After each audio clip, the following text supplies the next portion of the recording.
Yo, what's going on, everybody? It is Straight Outta Boston here, aka the King of Boston, and today back for episode 11 of the Utah Jazz Association on NBA 2K13. And today we are in the month of December. We are playing a game just after Christmas Day. We're going up against the Los Angeles Clippers from Energy Solutions Arena in Salt Lake City, Utah. So anyway, first things first, I do want to explain one thing to clarify, kind of a clarifying point. A lot of people in the comment section of my last episode asked me why I traded J.R. Smith right after he dropped like 30 for me and almost single-handedly won me that game against the Celtics. Well, I did forget to mention J.R. Smith was not happy being the sixth man on the team. So once I simulated ahead a little bit, he got very upset. His overall went down like 7 points and he was ruining team chemistry. So I had to trade him. I traded him for Gordon Hayward because Gordon Hayward, like I said, I wanted to get him back. He has a lot of potential, I realized. He's likely going to progress even more this coming off season. And he wanted to be, he was fine being a sixth man. He was fine coming off the bench, and so that he just fit better in our system. He fit better with our team. He allows us to start Avery Bradley, and I just really like Gordon Hayward over J.R. Smith to fit in this team. So anyway, this Los Angeles Clippers team is a very good team. They did lose Chris Paul in the offseason. I think he went to the Detroit Pistons. I know he's not of the Cavs, but I'm pretty sure he went to the Detroit Pistons. But either way, I mean, it's still a very good team. They have a few additions that they got through the offseason. Obviously, they have Paul Millsap, who we traded to the Clippers for Eric Bledsoe and DeAndre Jordan way back in the first episode of this series. They also have Adonis Thomas and Nate Walters, so they drafted Nate Walters and is an explosive young point guard out of San Diego State University, who's one of the best scoring point guards in basketball this year. But I don't really know too much about Adonis Thomas, quite frankly. He's in a lot of draft classes, but I swear I've never seen the guy play. I honestly don't even know where he goes to college. But anyway, I'm sure people will comment and tell me where. And we can see Derek Favors going to work here on, going to work on Blake Griffin. Derek Favors has really progressed into an offensive option for us this year. I mean, he really last year was more of a defensive specialist. We could run pick and rolls with him, get him easy dunks. He could run the break a little bit. But this year, I really feel confident about giving it to him down low and having him get 2 points for us. He just, I really don't know what it is. I mean, he shot inside.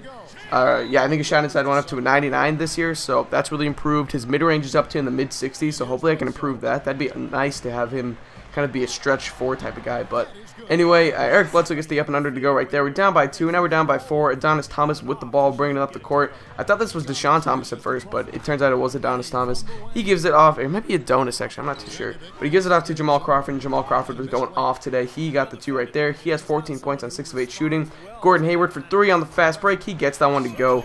Gordon Hayward is a really good spot-up shooter for us. His shooting is much improved over last year. It's up into the 80s now, I believe, for his three-point and his medium. So anyway, I'm really excited about Gordon Hayward having him back on the team. I think he's a very good addition, and hopefully he can really anchor that second unit and help us just get more points. I mean, I think that our second unit's more of a scoring-oriented second unit. It kind of reminds me of the Memphis Grizzlies. The Grizzlies have, 4 very good defenders in their starting lineup, and then they have Zach Randolph. Zach Randolph's their leading scorer in their starting lineup, I believe.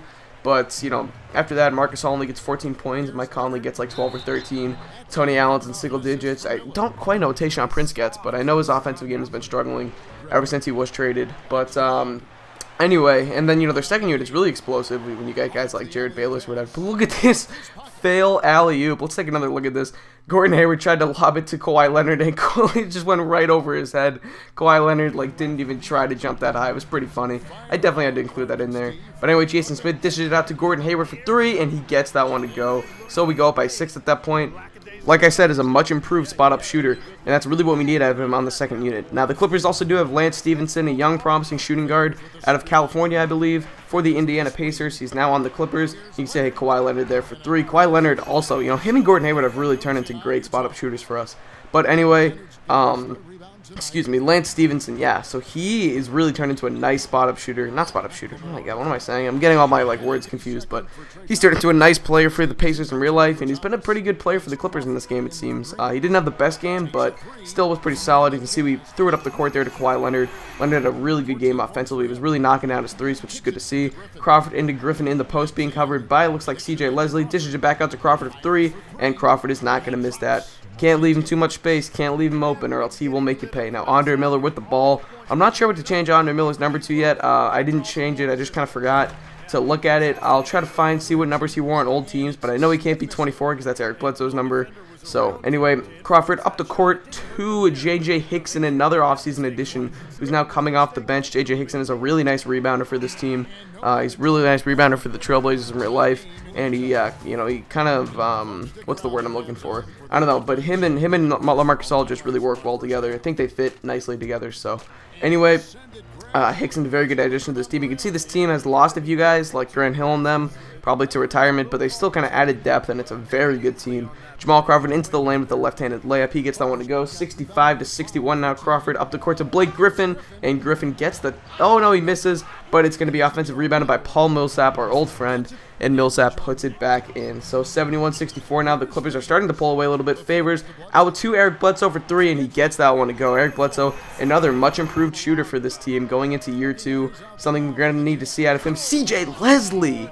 That's another reason why I wanted to trade Rasheed Wallace and get rid of some of those guys, because I wanted this guy to play. CJ Leslie, man, look at that. Two-handed slam. He's a really nice young player. You know, he can get to the rim, dunk the ball, but he can shoot the outside shot a little bit too. And with that 6'9" size, it's a really big advantage for us if we have him coming off the bench. So anyway, Nate Walters with the ball, bringing it up. He's running the show. He's going to hesitation move, spin around, and find a Trey Tompkins in the corner. And I did not know he could shoot threes. I know he can hit the long two, but I did not know he could shoot threes. Maybe he can. Maybe that's that Hall of Fame cheese. Who knows? But look at Gordon Hayward creating space, getting the mid-range to go. That's what I want to see out of Gordon Hayward, is that shot-creating ability. I really feel like he has that type of potential in real life and in this game. And now Eric Bledsoe with the ball late in the shot clock gives it to Kawhi Leonard for 3. Oh, Kawhi Leonard. Look at that, hitting the shot clock cheese. And now Adonis Thomas with the ball. He's going to pull up. He's going to end up making that. So a nice little close range jumper right there by Adonis Thomas. 85-83. Now 89-85. Lance Stevenson with the ball. He's going to come around the screen from, I'm not sure who that was. It looked like Paul Millsap, but he finds Jamal Crawford in the corner for 3. And Jamal Crawford was on his game today. So anyway, the third quarter would end as Derek Favors misses that jump shot. We're going to head into the fourth down by a score, or no, we're up by a score of 89-88. So we got the lead. It's been a high-scoring affair so far. Got to keep it up, though. 92-89. Jamal Crawford with the ball, bringing it up the court. He's being covered by Kawhi Leonard, but he gets right by Kawhi Leonard, and Crawford with the hop-step layup gets it to go. 94-89. Now Kawhi Leonard with the ball gives it back to Enes Kanter. Good ball moving by the 2 right there. Finds Derek Favors with the running hook shot. Nice shot by Derek Favors. Really, like I said, hitting those, you know, close-range jumpers, close-range shots. Doing what he needs to do to get involved in the offense. Now look at the cut by DeAndre Jordan. Great touch pass by Derek Favors right there. And that was a really nice play. Really good chemistry being shown by this Utah Jazz team. But Blake Griffin with the ball into the lane for the dunk. Blake Griffin. You know he's going to get his. Just, you know, like the old Bulls teams used to, or what was it? I know Robbie mentioned this in the video. He said, you know, that was the old strategy with the old Bulls team, is let MJ and let Scotty get theirs, but you got to hold everyone else. You know Blake's going to get his, but you just got to hold everyone else in this team, because this is a very high-powered team. But look at Derek Favors with the tip slam off of the, I believe that was the missed 3 by Kawhi Leonard. That was really nice. Look at, oh, man. Anyway, Kawhi Leonard's got 18 points. But you can see Lance Stevenson with the ball being covered by Eric Bledsoe. Finds Jamal Crawford. Stop leaving him open, Avery Bradley. Stop it. Stop it.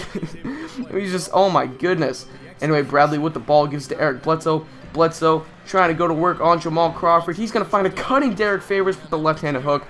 Favors has 22 points now for the Utah Jazz. He had a huge game.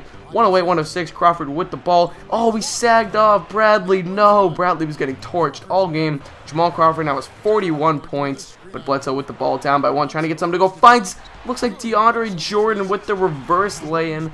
And we go back up by 1, 110-109. Now 111-110. Bledsoe with the ball. Finds Bradley. Bradley is going to find Bledsoe for 3. It's no good. And we're going to come in over the back foul there. That's going to send Caron Butler to the line, and Butler would knock down 2 of 2. So next possession, DeAndre Jordan going to work on his old teammate, Blake Griffin. Jordan in the post, up. He's going to go under. He gets it to go. 113-112. We need a foul, though, unless we can get a steal. Let's see what happens. Griffin trying to inbound it. He finds Crawford, one of the best free throw shooters in the game, and I should not have fouled him there. I should have tried to get a trap or something. So Eric Bledsoe with the ball. He's going to end up finding CJ Leslie. Leslie hesitates, then puts it up. Oh, but it's no good. Griffin on the boards, outlet to Butler. Butler will be sent to the line, and that's pretty much going to wrap up this game. So you can see as time expires, we're going to lose 120 to 115. A tough loss for the Utah Jazz. We still have not won in the video with this team yet.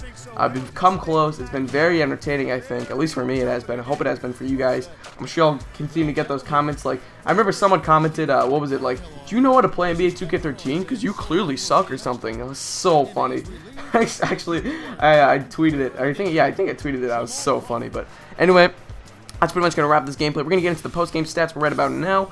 You can see, you know, they dominated us on a lot of team stats, but you know what? It was the Jamal Crawford show. He really was the one that really took over for them. Derek Favors dropped 22, Bledsoe had 20 and 12, and Kawhi Leonard with 18 at 7, and then Gordon Hayward with 14 off the bench. That's really what I like to see out of those guys. If we can get a little bit more production out of our bench, that'd be awesome, but the offense wasn't the problem today. It was just stopping Jamal Crawford. We were not able to, and it really hurt us. So anyway, oh yeah, this team also has Nikola Pekovic and Mike Dunleavy. So yeah, I can't believe Pekovic didn't play more. I really like Nikola Pekovic in real life. Good offensive rebounder, good offensive player, and yeah. So anyway, that's pretty much going to wrap up this video. I thank you guys for watching. Hope you enjoy. Player of the game was Jamal Crawford, and it's always I'm out. Peace.